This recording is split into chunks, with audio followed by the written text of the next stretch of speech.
Agora, a Bíblia lida e explicada com Alain Amorim. Para quem quer ouvir a palavra de Deus de forma simples e compreensível. Olá, querido ouvinte, minha querida ouvinte. Nós estamos de volta com o programa A Bíblia Lida e Explicada. Eu sou o pastor Alain Amorim. Nós vamos continuar o nosso estudo no Evangelho de Mateus, no capítulo 12. Estamos considerando hoje, ou consideraremos hoje, melhor dizendo, a segunda parte daquele estudo da passagem longa. Hoje vamos estudar juntos os versículos 26 a 32. Então vamos ler juntos o texto da palavra de Deus. Diz assim o texto: Se Satanás espelha Satanás, dividido está contra si mesmo. Como, pois, subsistirá o seu reino?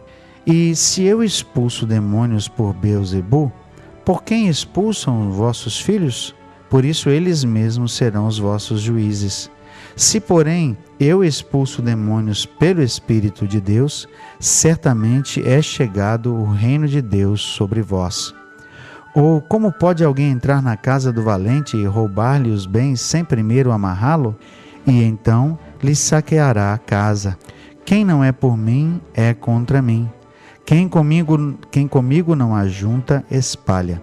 Por isso vos declaro, todo pecado e blasfêmia serão perdoados aos homens, mas a blasfêmia contra o Espírito não será perdoada. Se alguém proferir alguma palavra contra o Filho do Homem, ser-lhe-á isso perdoado. Mas se alguém falar contra o Espírito Santo, não lhe será isso perdoado, nem neste mundo, nem no porvir.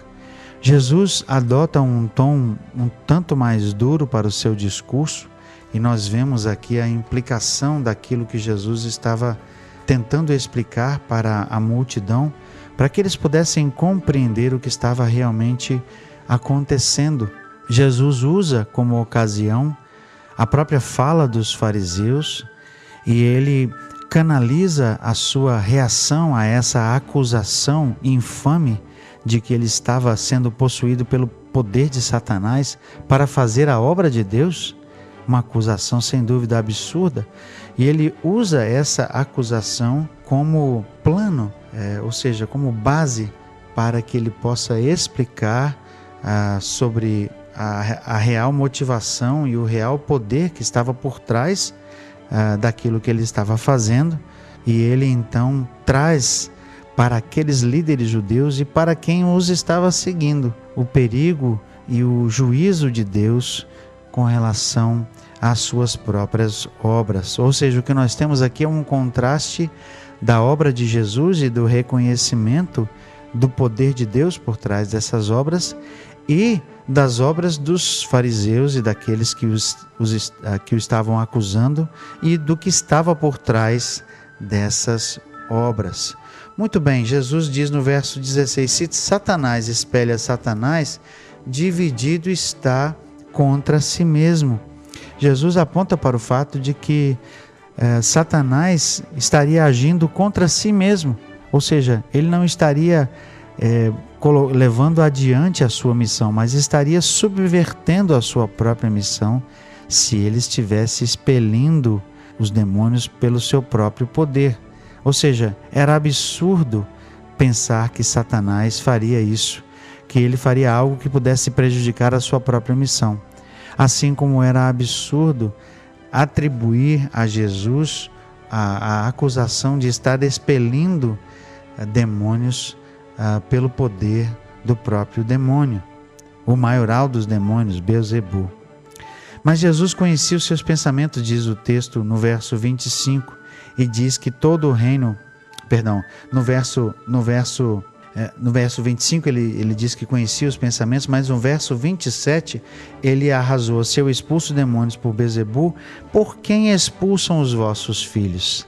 Jesus não era o único, e a atividade de expulsão de demônios não era única ali ao próprio Senhor Jesus. Havia outros do judaísmo que expeliam demônios, porque infelizmente a presença de Satanás era real, como é até hoje.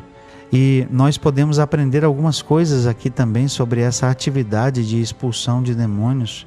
Mas Jesus então traz para que o povo pudesse compreender e para que nós também pudéssemos compreender a realidade da questão da expulsão de demônios, ele traz aqui uma ilustração. Por isso eles mesmos serão os vossos juízes, né? Os vossos filhos, que ele estava dizendo aqui, serão os juízes. Se, porém, eu expulso demônios pelo Espírito de Deus, certamente é chegado o reino de Deus sobre vós. E aí ele traz a ilustração. Como pode alguém entrar na casa do valente e roubar-lhe os bens, sem primeiro amarrá-lo? E então lhe saqueará a casa.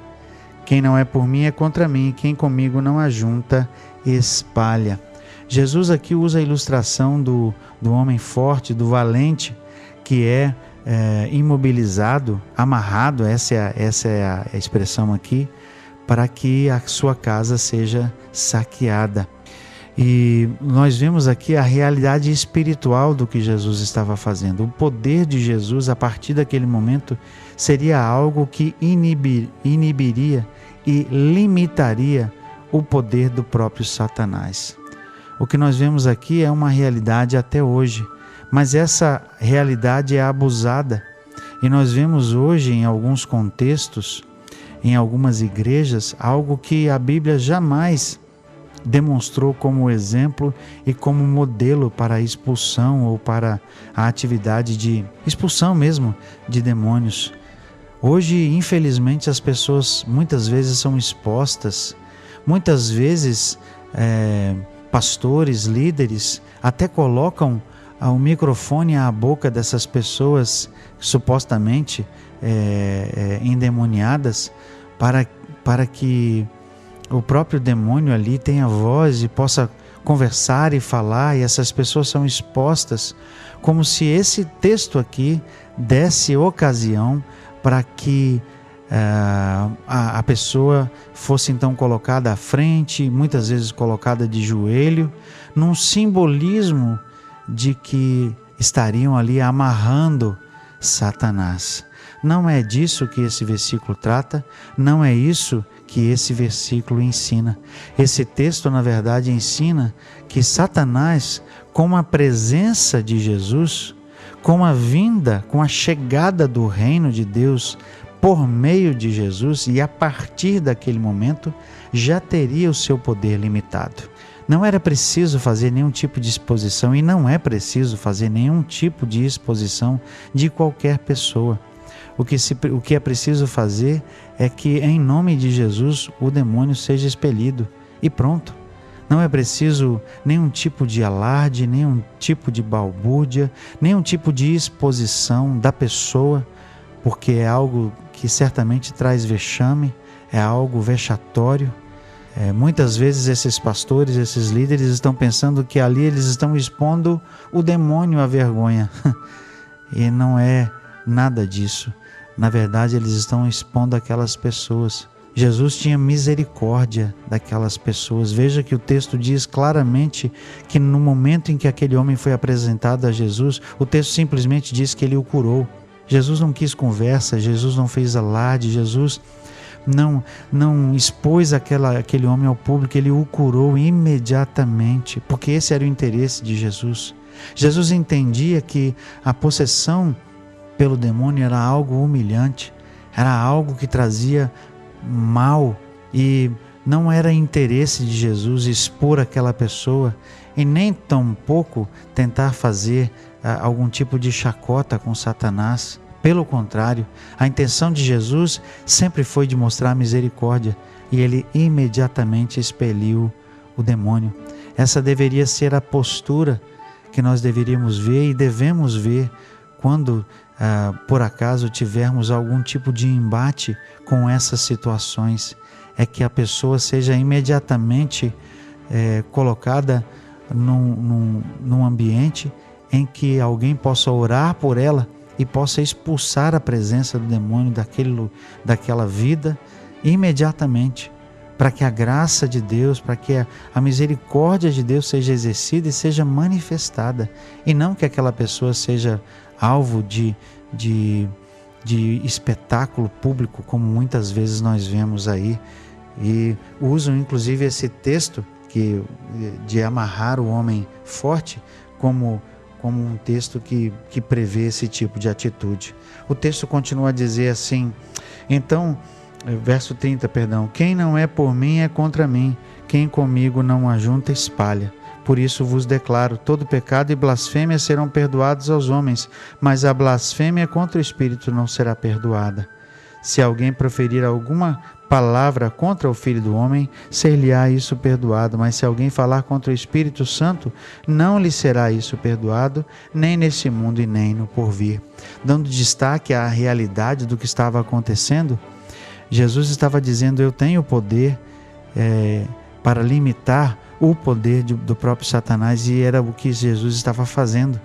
Mas aqueles homens estavam atribuindo esse poder ao poder do próprio Satanás. Eles estavam deixando de reconhecer o poder de Deus em Jesus. E é isso que é mais importante, e é isso que Jesus traz aqui à luz, para que pudesse trazer a verdadeira a verdade e a realidade daquilo que estava acontecendo. Jesus disse àqueles homens incrédulos, àquela geração que estava ali o acusando, que na verdade eles estavam blasfemando contra Deus. E essa blasfêmia, que é chamada por Jesus aqui de blasfêmia pelo Espírito, não seria jamais perdoada. Ao longo da história, ao longo dos tempos, alguns tentaram interpretar esse pecado que não tem perdão como alguns pecados específicos. Alguns até chegaram a dizer que o suicídio seria esse pecado sem perdão. Mas o contexto deixa claro, primeiro, que Jesus estava condenando aqueles que eram incrédulos e não os salvos. E nós entendemos dessa maneira que os salvos, verdadeiramente salvos, não vão jamais cometer esse pecado que não tem perdão. Esse pecado que não tem perdão é a rejeição última e completa do próprio Deus. É a atribuição daquilo que seria o poder e a obra, a ação de Deus ao próprio Satanás. Isso é a rejeição completa de Deus. E claro, isso jamais seria perdoado.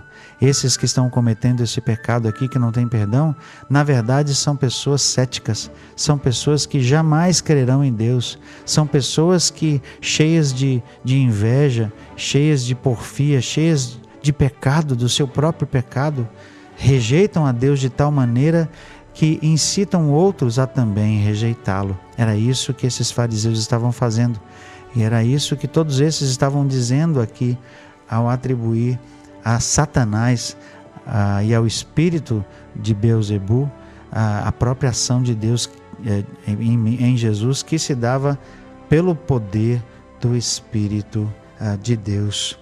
Jesus vai continuar a lidar com aquele povo e vai continuar a fazer com que o povo reflita acerca do que estava acontecendo, das obras que Jesus estava realizando e do real motivo da realização dessas obras. Nós veremos isso no nosso próximo encontro. E até lá, que Deus te abençoe. Acesse agora nossa plataforma e baixe os podcasts www.rede316.com.br. A Bíblia lida e explicada com Alain Amorim.